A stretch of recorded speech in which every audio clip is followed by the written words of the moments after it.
विश्वनाथं जगन्नाथनाथं सदानन्दभाजम् भवद्भव्यभूतेश्वरं भूतनाथं शिवं शङ्करं शम्भुमीशानमीडे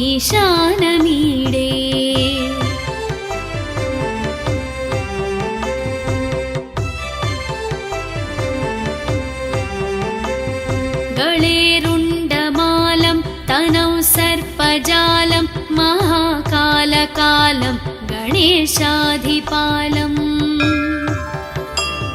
जटाजूटगङ्गोत्तरङ्गैर्विशालं शिवं शङ्करं शम्भुमीशानमीडे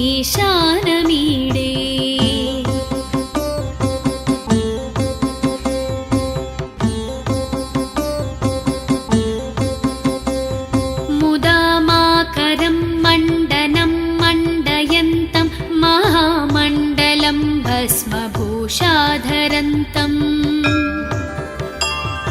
अनादिं ह्यपारं महामोहमारं शिवं शङ्करं शम्भुमीशानमीडे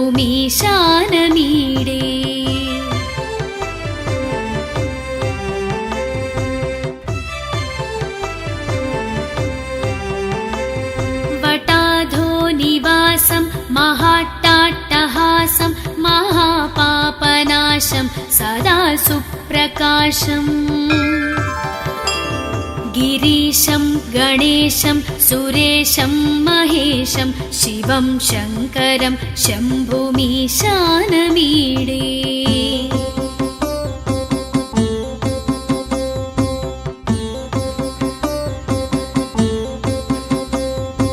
गिरीन्द्रात्मजा सङ्गृहीतार्धदेहं गिरौ संस्थितं सर्वदा सन्नगेहम् परब्रह्म ब्रह्मादिभिर्वन्द्यमानं शिवं शङ्करं शम्भुमीशानमीडे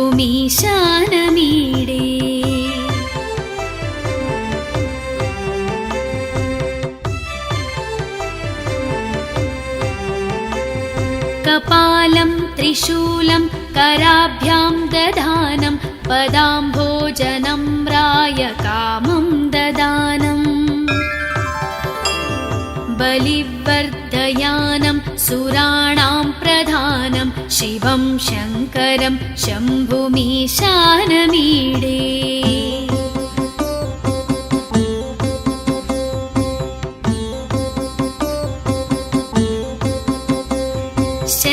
शरश्चन्द्रगात्रं गणानन्दपात्रं त्रिनेत्रं पवित्रं धनेशस्य मित्रम् अपर्णाकलत्रं सदा सच्चरित्रं शिवं शङ्करं शम्भुमीशानमीडे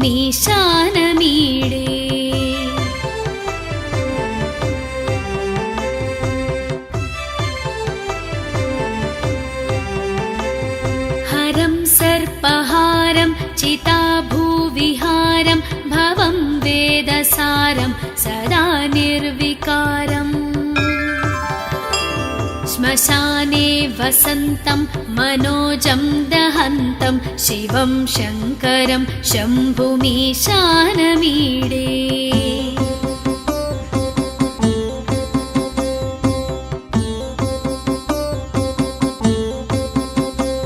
स्तवं यः प्रभाते नरः शूलपाणे पठेत् सर्वदा भर्गभावानुरक्तः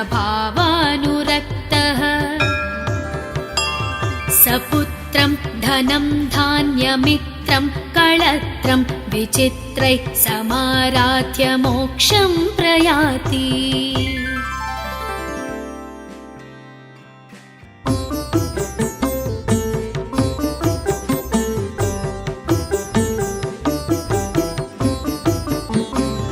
प्रभुं प्राणनाथं विभुं विश्वनाथं जगन्नाथनाथं सदानन्दभाजम् भवद्भव्यभूतेश्वरं भूतनाथं शिवं शङ्करं शम्भुमीशानमीडे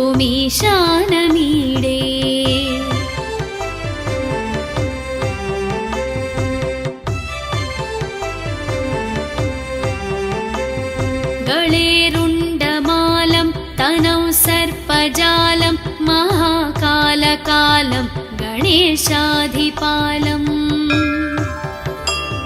जटाजूटगङ्गोत्तरङ्गैर्विशालं शिवं शङ्करं शम्भुमीशानमीडे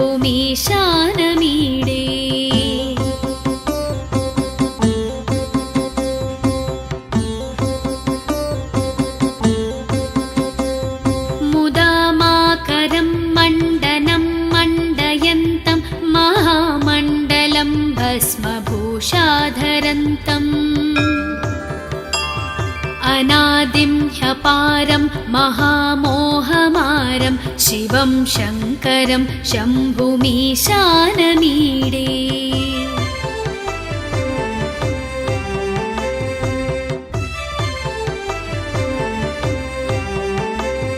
वटाधो निवासं महाट्टाट्टहासं महापापनाशं सदा सुप्रकाशम्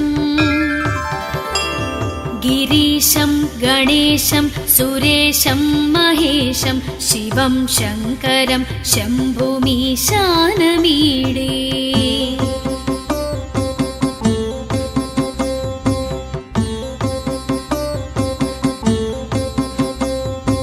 गिरीन्द्रात्मजा सङ्गृहीतार्धदेहं गिरौ संस्थितं सर्वदा सन्नगेहम् परब्रह्म ब्रह्मादिभिर्वन्द्यमानं शिवं शङ्करं शम्भुमीशानमीडे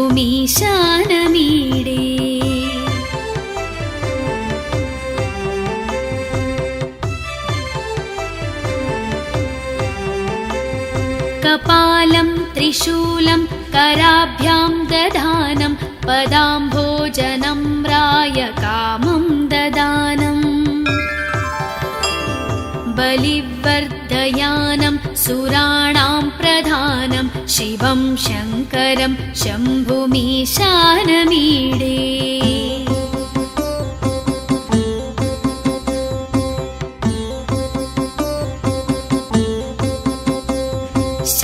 शरश्चन्द्रगात्रं गणानन्दपात्रं त्रिनेत्रं पवित्रं धनेशस्य मित्रम् अपर्णाकलत्रं सदा सच्चरित्रं शिवं शङ्करं शम्भुमीशानमीडे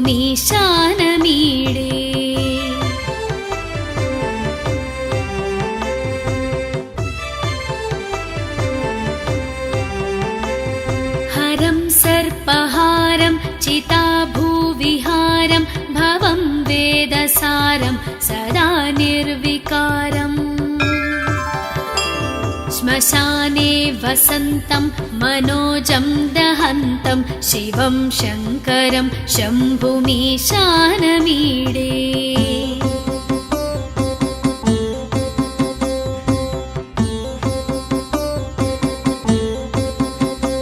स्तवं यः प्रभाते नरः शूलपाणे पठेत् सर्वदा भर्गभावानुरक्तः सपुत्रं धनं धान्यमित्रं कळत्रं विचित्रैः समाराध्य मोक्षं प्रयाति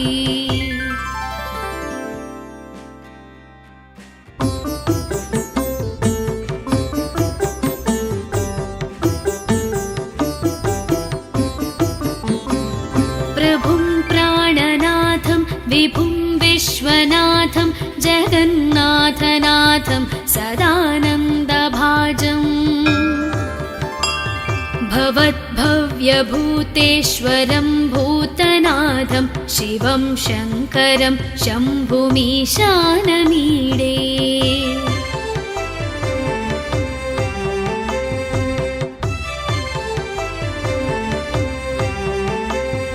गळे रुण्डमालं तनौ सर्पजालं महाकालकालं गणेशाधिपालम्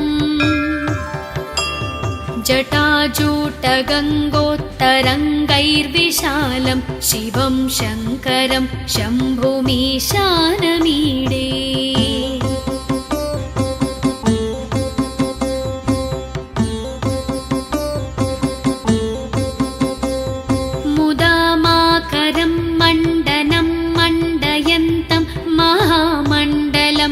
भस्मभूषाधरन्तम् अनादिं ह्यपारं महामोहमारं शिवं शङ्करं शम्भुमीशानमीडे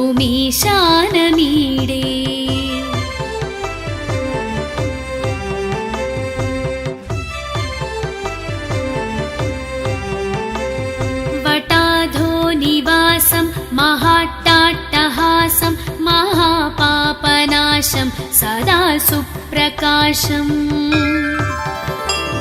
गिरीशं गणेशं सुरेशं महेशं शिवं शङ्करं शम्भुमीशानमीडे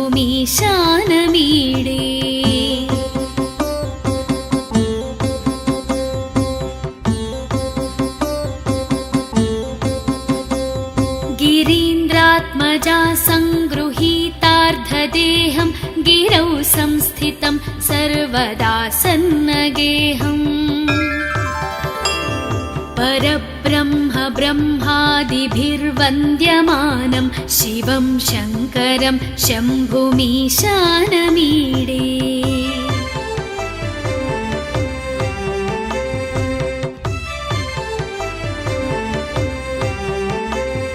कपालं त्रिशूलं कराभ्यां दधानं पदाम्भोजनं रायकामं ददानम् बलिवर्धयानं सुराणां प्रधानं शिवं शङ्करं शम्भुमीशानमीडे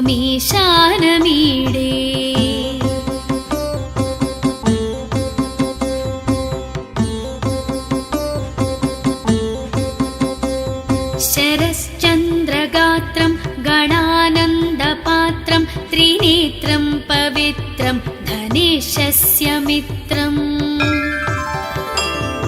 अपर्णाकलत्रं सदा सच्चरित्रं शिवं शङ्करं शम्भुमीशानमीडे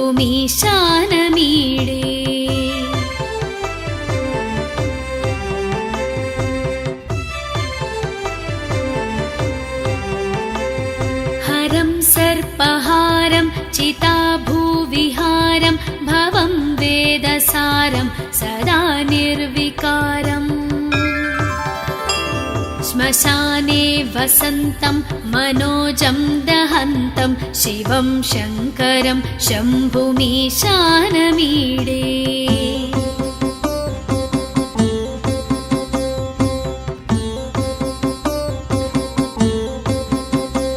स्तवं यः प्रभाते नरः शूलपाणे पठेत् सर्वदा भर्गभावानुरक्तः सपुत्रं धनं धान्यमित्रं कळत्रं विचित्रैः समाराध्य मोक्षं प्रयाति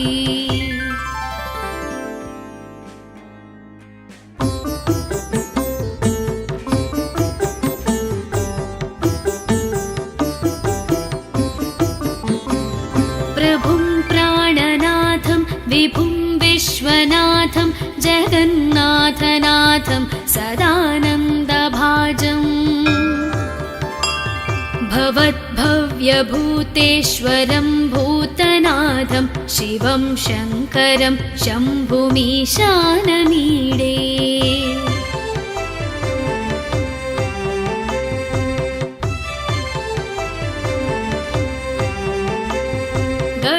गळेरुण्डमालं तनौ सर्पजालं महाकालकालं गणेशाधिपालम् जटाजूटगङ्गोत्तरङ्गैर्विशालं शिवं शङ्करं शम्भुमीशानमीडे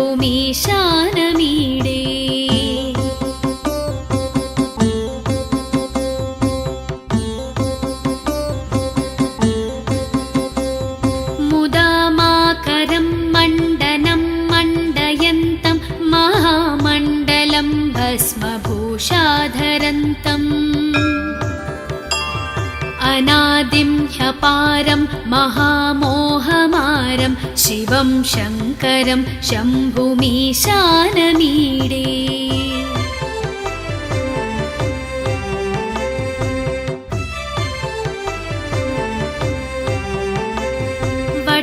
वटाधोनिवासं महा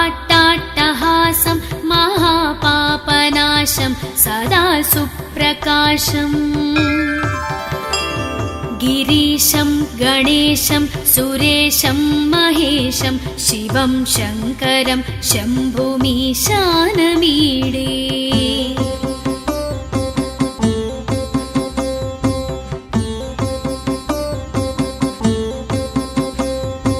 गिरीन्द्रात्मजा सङ्गृहीतार्धदेहं गिरौ संस्थितं सर्वदा सन्नगेहम् परब्रह्म ब्रह्मादिभिर्वन्द्यमानं शिवं शङ्करं शम्भुमीशानमीडे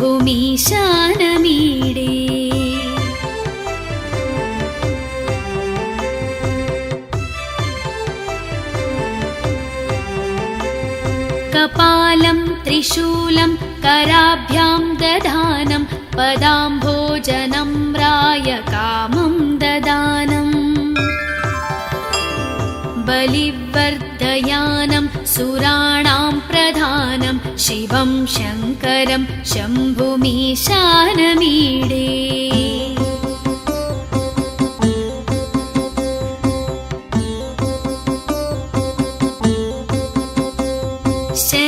शरश्चन्द्रगात्रं गणानन्दपात्रं त्रिनेत्रं पवित्रं धनेशस्य मित्रम् अपर्णाकलत्रं सदा सच्चरित्रं शिवं शङ्करं शम्भुमीशानमीडे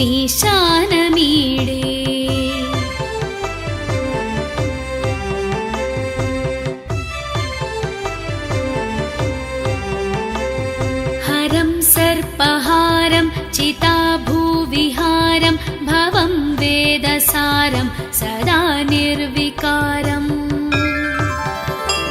श्मशाने वसन्तं मनोजं दहन्तं शिवं शङ्करं शम्भुमीशानमीडे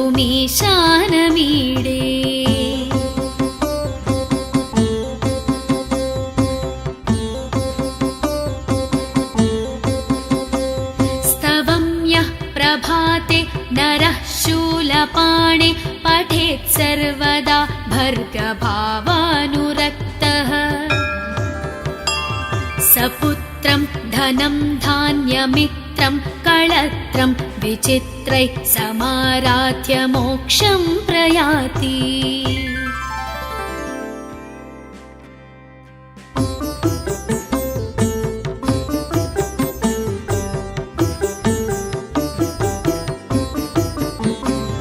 प्रभुं प्राणनाथं विभुं विश्वनाथं जगन्नाथनाथं सदानन्दभाजम् भवद्भव्यभूतेश्वरं भूतनाथं शिवं शङ्करं शम्भुमीशानमीडे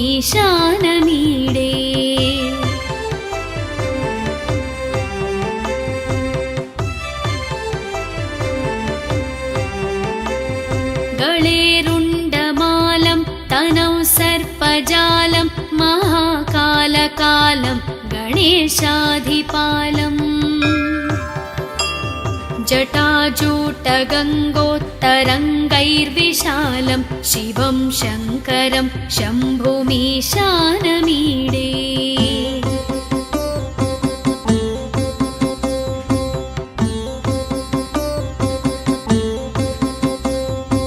मुदामाकरं मण्डनं मण्डयन्तं महामण्डलं भस्मभूषाधरन्तम् अनादिं ह्यपारं महामोहमारं शिवं शङ्करं शम्भुमीशानमीडे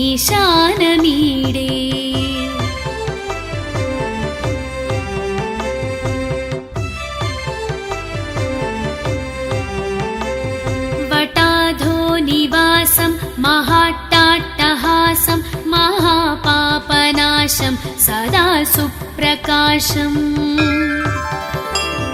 गिरीशं गणेशं सुरेशं महेशं शिवं शङ्करं शम्भुमीशानमीडे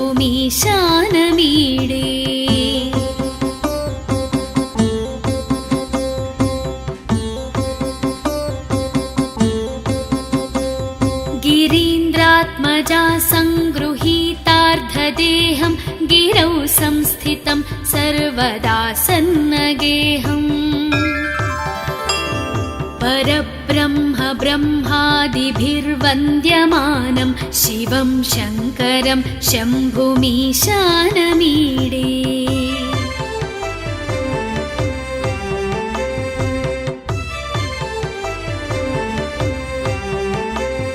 कपालं त्रिशूलं कराभ्यां दधानं पदाम्भोजनं रायकामं ददानम्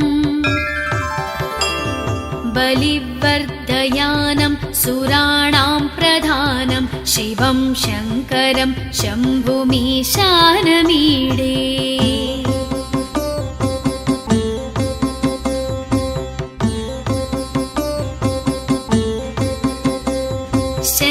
शरश्चन्द्रगात्रं गणानन्दपात्रं त्रिनेत्रं पवित्रं धनेशस्य मित्रम् अपर्णाकलत्रं सदा सच्चरित्रं शिवं शङ्करं शम्भुमीशानमीडे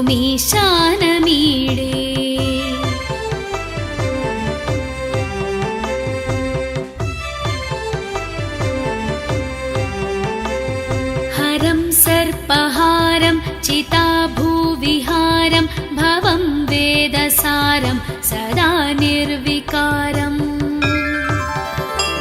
श्मशाने वसन्तं मनोजं दहन्तं शिवं शङ्करं शम्भुमीशानमीडे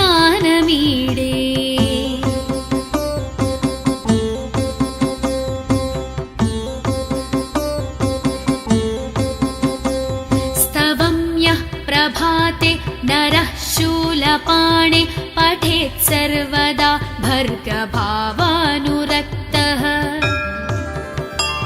सपुत्रं धनं धान्यमित्रं कळत्रं विचित्रैः समाराध्य मोक्षं प्रयाति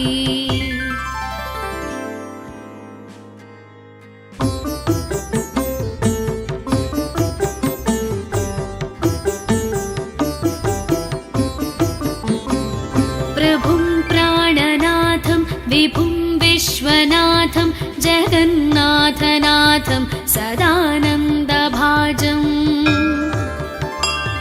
भवद्भव्यभूतेश्वरं भूतनाथं शिवं शङ्करं शम्भुमीशानमीडे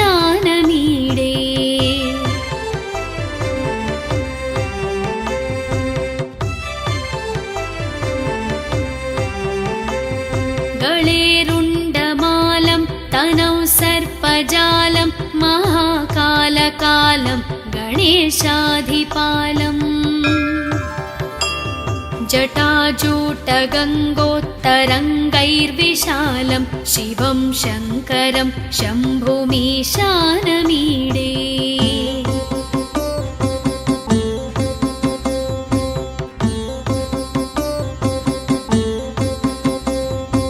मुदामाकरं मण्डनं मण्डयन्तं महामण्डलं भस्मभूषाधरन्तम्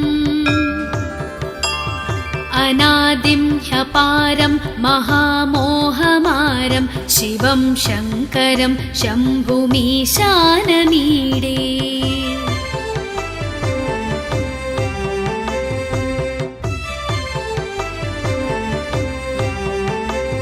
वटाधो निवासं महाट्टाट्टहासं महापापनाशं सदा सुप्रकाशम् गिरीशं गणेशं सुरेशं महेशं शिवं शङ्करं शम्भुमीशानमीडे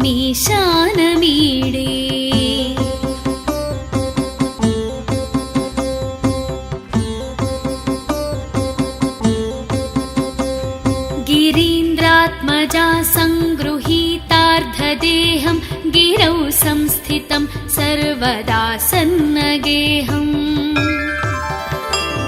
परब्रह्म ब्रह्मादिभिर्वन्द्यमानं शिवं शङ्करं शम्भुमीशानमीडे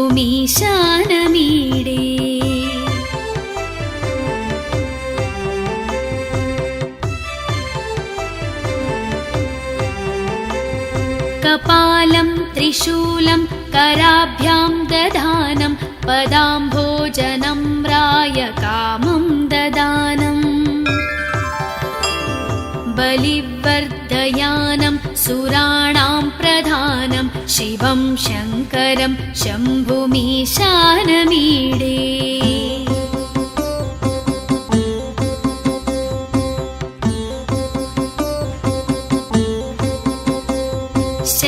शरश्चन्द्रगात्रं गणानन्दपात्रं त्रिनेत्रं पवित्रं धनेशस्य मित्रम् अपर्णाकलत्रं सदा सच्चरित्रं शिवं शङ्करं शम्भुमीशानमीडे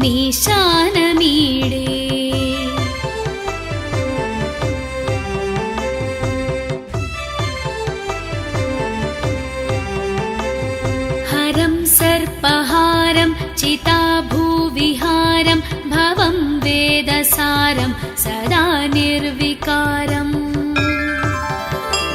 श्मशाने वसन्तं मनोजं दहन्तं शिवं शङ्करं शम्भुमीशानमीडे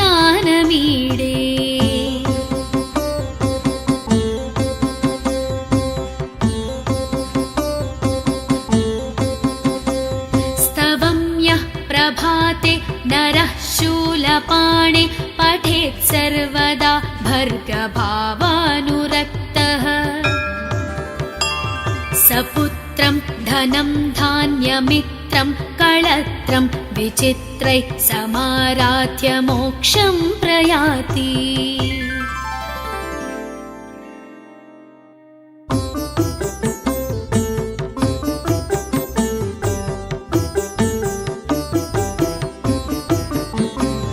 प्रभुं प्राणनाथं विभुं विश्वनाथं जगन्नाथनाथं सदानन्दभाजम् भवद्भव्यभूतेश्वरं भूतनाथं शिवं शङ्करं शम्भुमीशानमीडे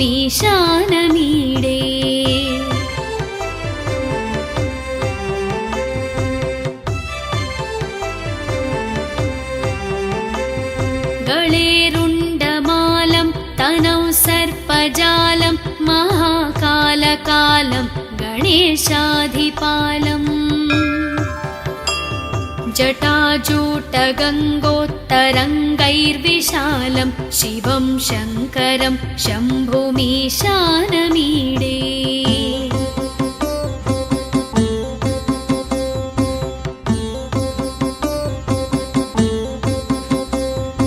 मुदामाकरं मण्डनं मण्डयन्तं महामण्डलं भस्मभूषाधरन्तम् अनादिं ह्यपारं महामोहमारं शिवं शङ्करं शम्भुमीशानमीडे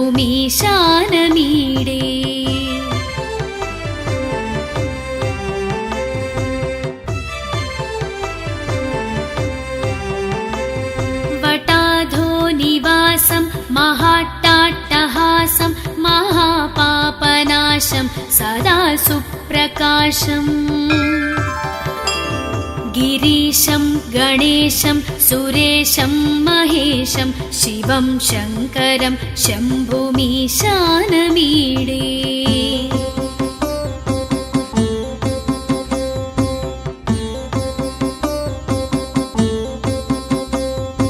गिरीन्द्रात्मजा सङ्गृहीतार्धदेहं गिरौ संस्थितं सर्वदा सन्नगेहम्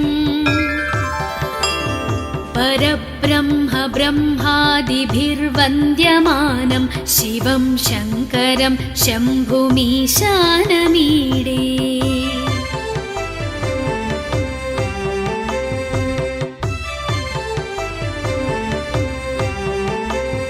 कपालं त्रिशूलं कराभ्यां दधानं पदाम्भोजनम्राय कामं ददानम् बलिवर्धयानं सुराणां प्रधानं शिवं शङ्करं शम्भुमीशानमीडे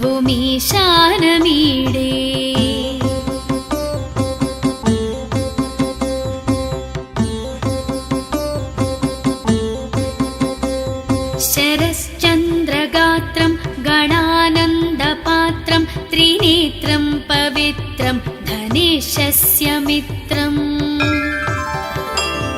अपर्णाकलत्रं सदा सच्चरित्रं शिवं शङ्करं शम्भुमीशानमीडे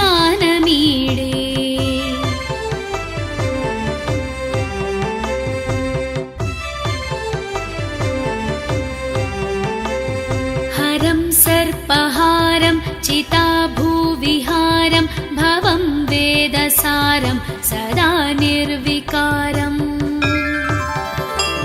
श्मशाने वसन्तं मनोजं दहन्तं शिवं शङ्करं शम्भुमीशानमीडे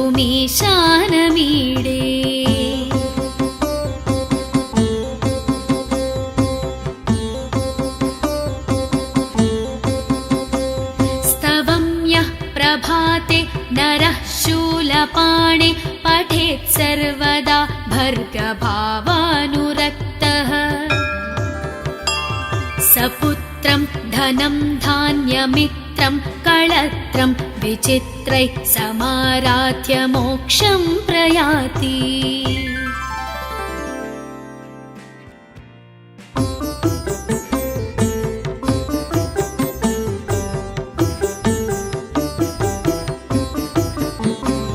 प्रभुं प्राणनाथं विभुं विश्वनाथं जगन्नाथनाथं सदानन्दभाजम्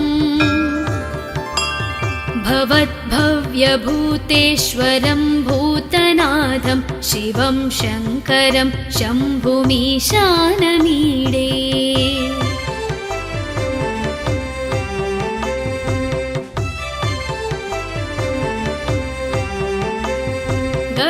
गळेरुण्डमालं तनौ सर्पजालं महाकालकालं गणेशाधिपालम्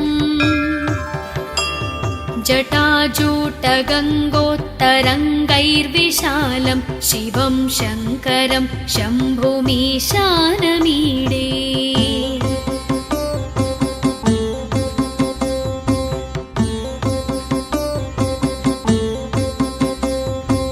मुदामाकरं मण्डनं मण्डयन्तं महामण्डलं भस्मभूषाधरन्तम्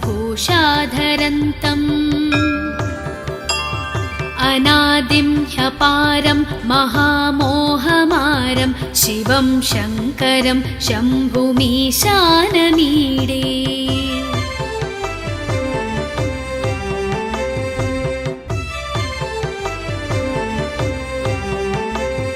वटाधो निवासं महाट्टाट्टहासं महापापनाशं सदा सुप्रकाशम् गिरीशं गणेशं सुरेशं महेशं शिवं शङ्करं शम्भुमीशानमीडे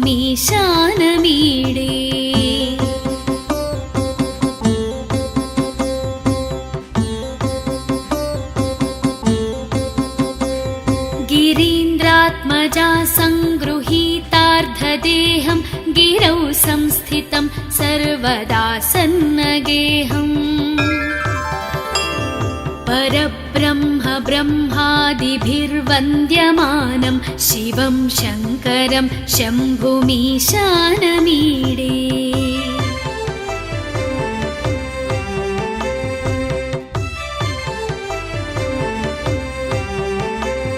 कपालं त्रिशूलं कराभ्यां दधानं पदाम्भोजनं रायकामं ददानम् बलिवर्धयानं सुराणां प्रधानं शिवं शङ्करं शम्भुमीशानमीडे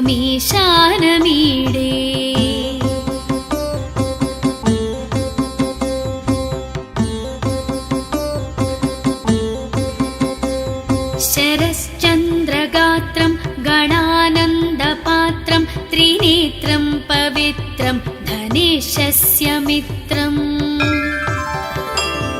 अपर्णाकलत्रं सदा सच्चरित्रं शिवं शङ्करं शम्भुमीशानमीडे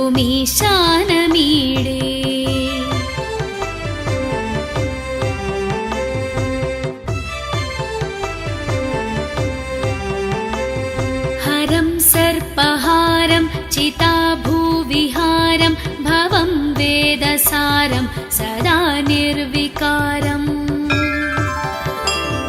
श्मशाने वसन्तं मनोजं दहन्तं शिवं शङ्करं शम्भुमीशानमीडे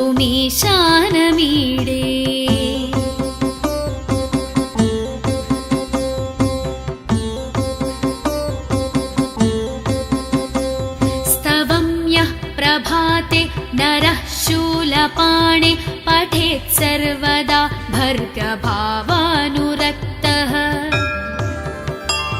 सपुत्रं धनं धान्यमित्रं कळत्रं विचित्रैः समाराध्य मोक्षं प्रयाति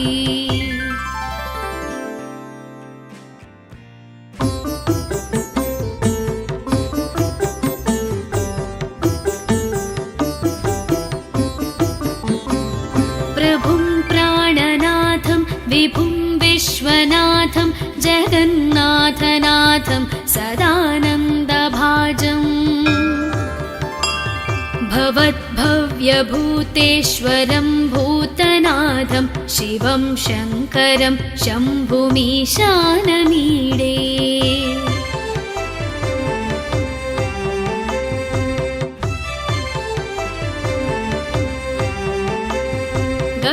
गळेरुण्डमालं तनौ सर्पजालं महाकालकालं गणेशाधिपालम्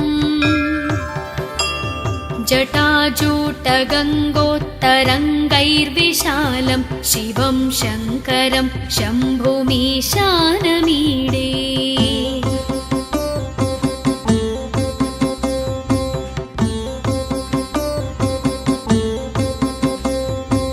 मुदामाकरं मण्डनं मण्डयन्तं महामण्डलं भस्मभूषाधरन्तम् अनादिं ह्यपारं महामोहमारं शिवं शङ्करं शम्भुमीशानमीडे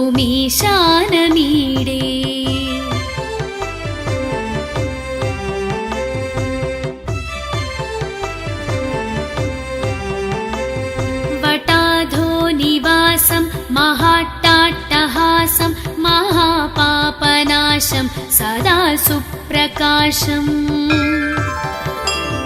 गिरीशं गणेशं सुरेशं महेशं शिवं शङ्करं शम्भुमीशानमीडे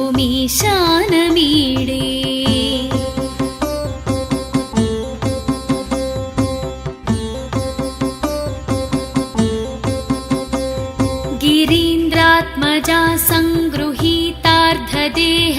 गिरौ संस्थितं सर्वदा सन्नगेहम्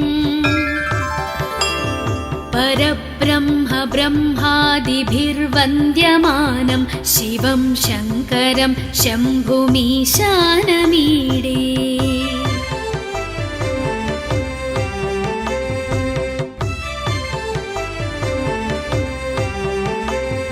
कपालं त्रिशूलं कराभ्यां दधानं पदाम्भोजनं रायकामं ददानम्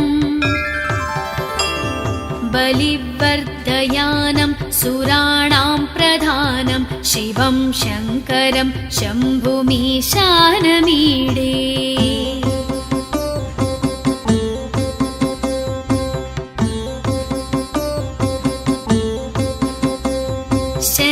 शरश्चन्द्रगात्रं गणानन्दपात्रं त्रिनेत्रं पवित्रं धनेशस्य मित्रम् अपर्णाकलत्रं सदा सच्चरित्रं शिवं शङ्करं शम्भुमीशानमीडे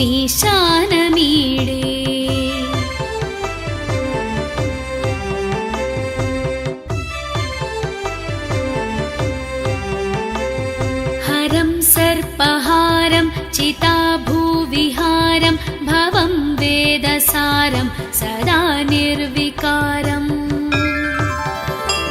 श्मशाने वसन्तं मनोजं दहन्तं शिवं शङ्करं शम्भुमीशानमीडे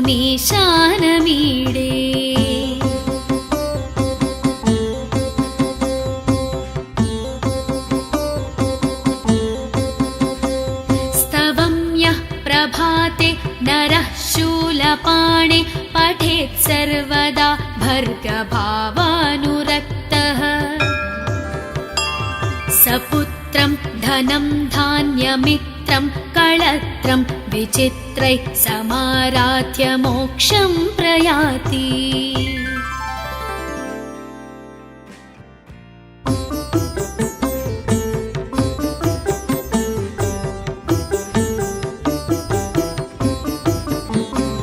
प्रभुं प्राणनाथं विभुं विश्वनाथं जगन्नाथनाथं सदानन्दभाजम्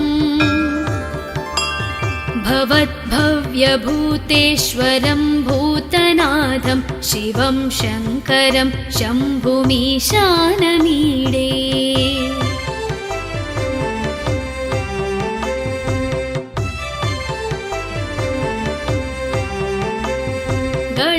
गळेरुण्डमालं तनौ सर्पजालं महाकालकालं गणेशाधिपालम्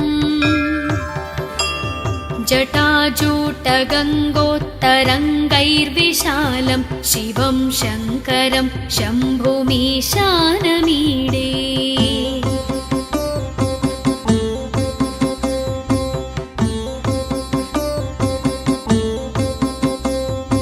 मुदामाकरं मण्डनं मण्डयन्तं महामण्डलं भस्मभूषाधरन्तम् अनादिं ह्यपारं महामोहमारं शिवं शङ्करं शम्भुमीशानमीडे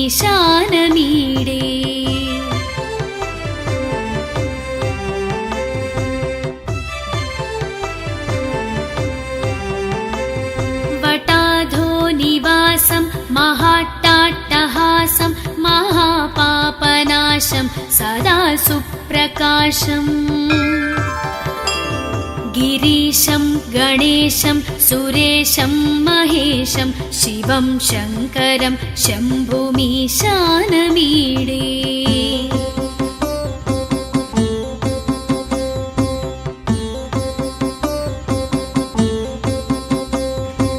गिरीन्द्रात्मजा सङ्गृहीतार्धदेहं गिरौ संस्थितं सर्वदा सन्नगेहम् परब्रह्म ब्रह्मादिभिर्वन्द्यमानं शिवं शङ्करं शम्भुमीशानमीडे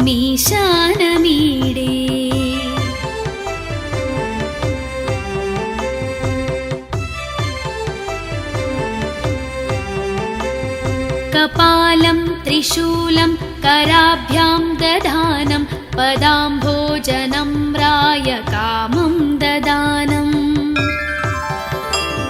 बलिवर्धयानं सुराणां प्रधानं शिवं शङ्करं शम्भुमीशानमीडे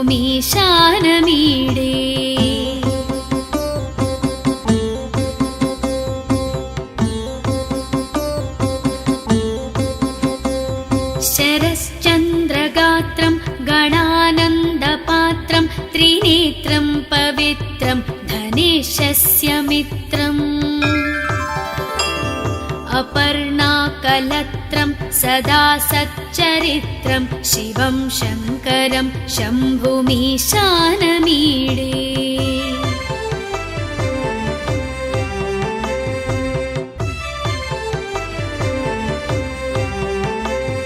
हरं सर्पहारं चिताभूविहारं भवं वेदसारं सदा निर्विकारम्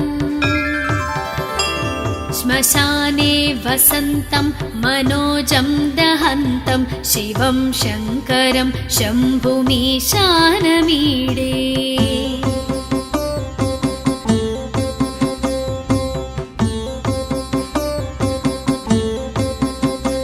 स्तवं यः प्रभाते नरः शूलपाणे पठेत् सर्वदा भर्गभावानुरक्तः सपुत्रं धनं धान्यमित्रं कळत्रं विचित्रैः समाराध्य मोक्षं प्रयाति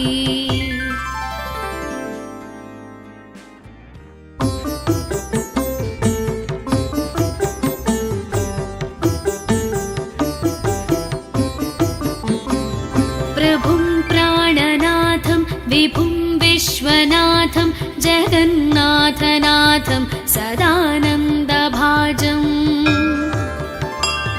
भवद्भव्यभूतेश्वरं भूतनाथं शिवं शङ्करं शम्भुमीशानमीडे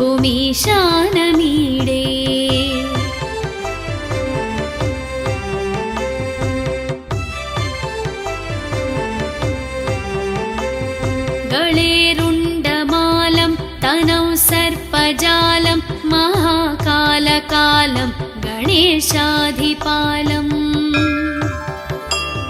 जटाजूटगङ्गोत्तरङ्गैर्विशालं शिवं शङ्करं शम्भुमीशानमीडे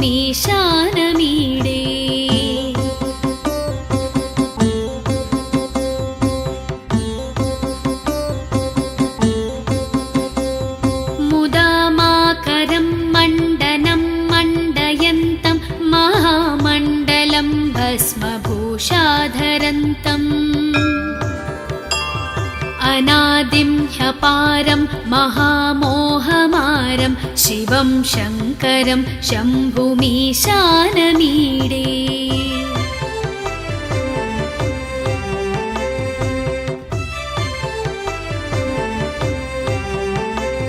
वटाधो निवासं महाट्टाट्टहासं महापापनाशं सदा सुप्रकाशम् गिरीशं गणेशं सुरेशं महेशं शिवं शङ्करं शम्भुमीशानमीडे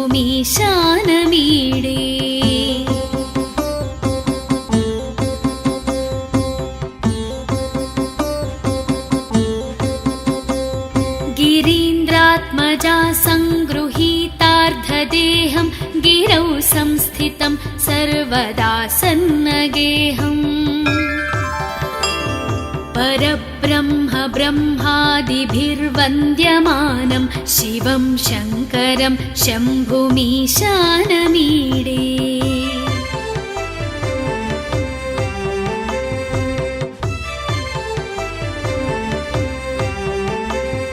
कपालं त्रिशूलं कराभ्यां दधानं पदाम्भोजनं रायकामं ददानम्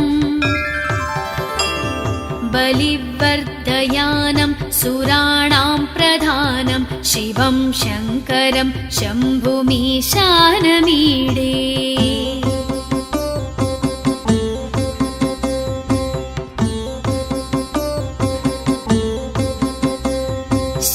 शरश्चन्द्रगात्रं गणानन्दपात्रं त्रिनेत्रं पवित्रं धनेशस्य मित्रम्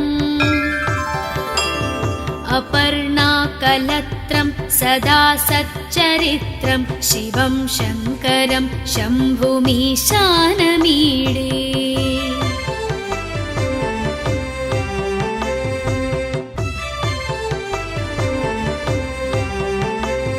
हरं सर्पहारं चिताभूविहारं भवं वेदसारं सदा निर्विकारम्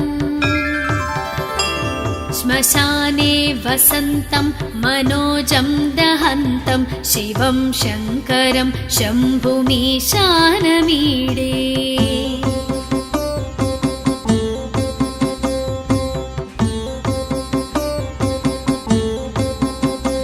स्तवं यः प्रभाते नरः शूलपाणे पठेत् सर्वदा भर्गभावानुरक्तः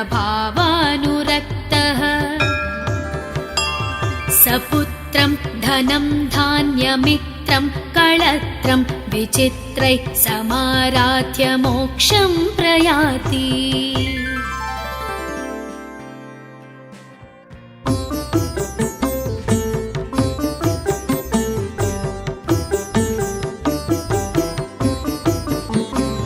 प्रभुं प्राणनाथं विभुं विश्वनाथं जगन्नाथनाथं सदानन्दभाजम्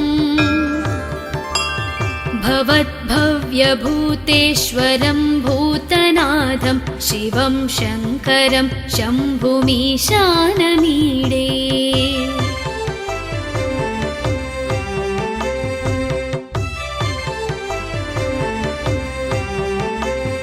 गळेरुण्डमालं तनौ सर्पजालं महाकालकालं गणेशाधिपालम्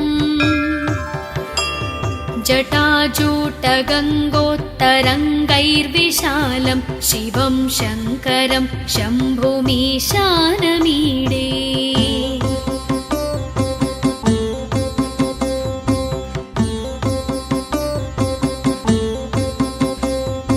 मुदामाकरं मण्डनं मण्डयन्तं महामण्डलं भस्मभूषाधरन्तम्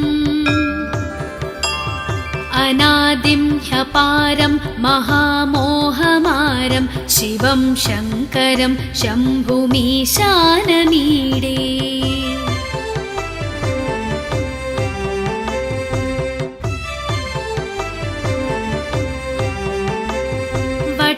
वटाधोनिवासं महाट्टाट्टहासं महापापनाशं सदा सुप्रकाशम् गिरीशं गणेशं सुरेशं महेशं शिवं शङ्करं शम्भुमीशानमीडे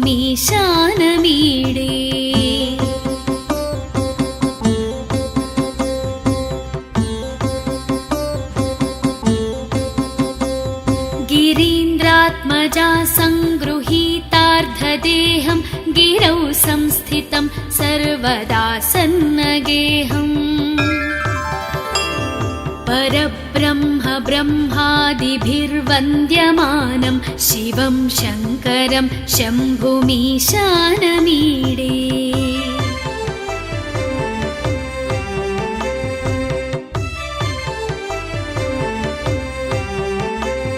कपालं त्रिशूलं कराभ्यां दधानं पदाम्भोजनं रायकामं ददानम् बलिवर्धयानं सुराणां प्रधानं शिवं शङ्करं शम्भुमीशानमीडे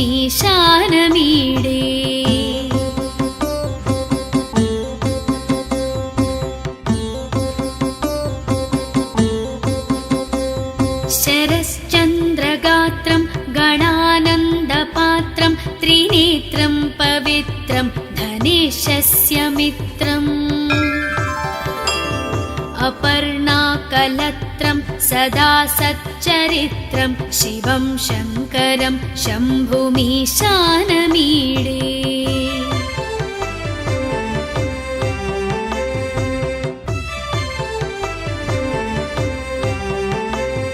हरं सर्पहारं चिताभूविहारं भवं वेदसारं सदा निर्विकारम् श्मशाने वसन्तं मनोजं दहन्तं शिवं शङ्करं शम्भुमीशानमीडे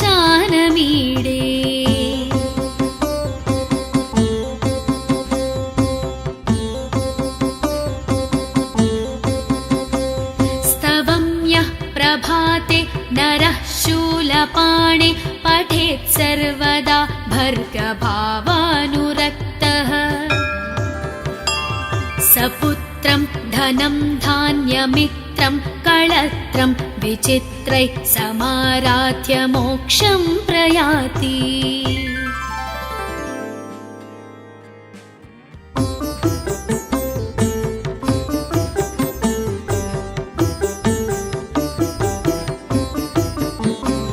प्रभुं प्राणनाथं विभुं विश्वनाथं जगन्नाथनाथं सदानन्दभाजम्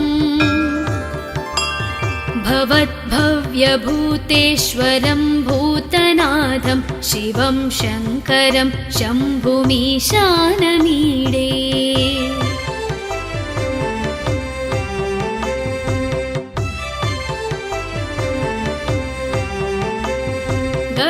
गळेरुण्डमालं तनौ सर्पजालं महाकालकालं गणेशाधिपालम्